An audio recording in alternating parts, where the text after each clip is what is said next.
გამარჯობა, დღეს მე გაჩვენებთ თუ როგორ უნდა ვიხმაროთ ესეთ საინტერესო პროგრამა Bandicam. ჩვენ უნდა გადმოვიწეროთ ის სპეციალური საიტიდან bandicam.com. მე ამ ლინკს დავდებ ჩემი ვიდეოს ქვეშ. აქ უნდა მივუთითოთ თუ სად დაამახსოვრებს Bandicam თქვენ გადაღებულ ვიდეოს. შემდეგ გადავდივართ მეორე ღილაკზე. აქ იქნება სტარტ-სტოპ და პაუზა.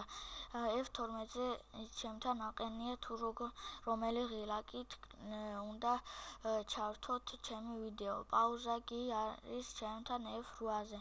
თუ მე დავაჭერ პაუზას, მაგალითად თუ ეხა მაგ ღილაკი F8-თან დავაჭირე პაუზა და აქ ეხა ჩემი კურსორი, ანუ მაუსი.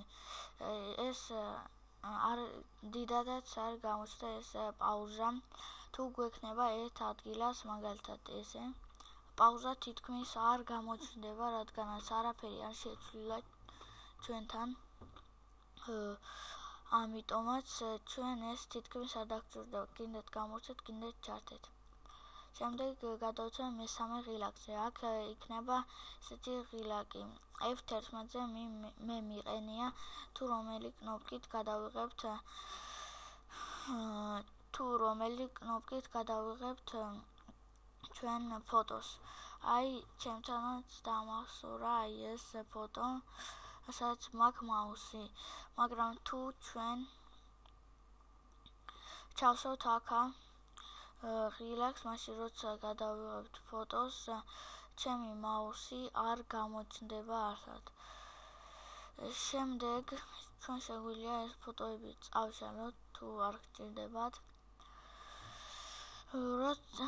როცა ჩვენ ამას მოვაგვარებთ, შემდეგ უნდა ჩავსვათ მეოთხე, რადგანაც კარგი გრაფიკა აქვს, JPG ვысокая качество. თუ ამას დავყენთ, ცუდი გრაფიკა აქვს, ეს ორი კი სხვა ფორმატებით ჩაირთვება.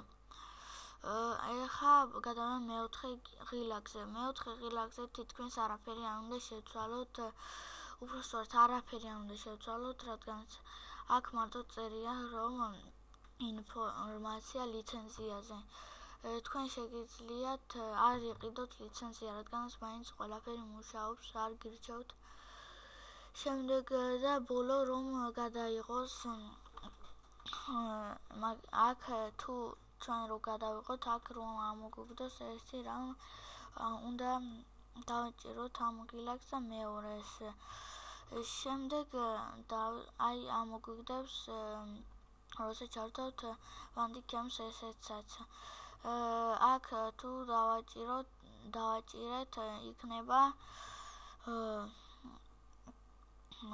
იქნება თუ როგორ უნდა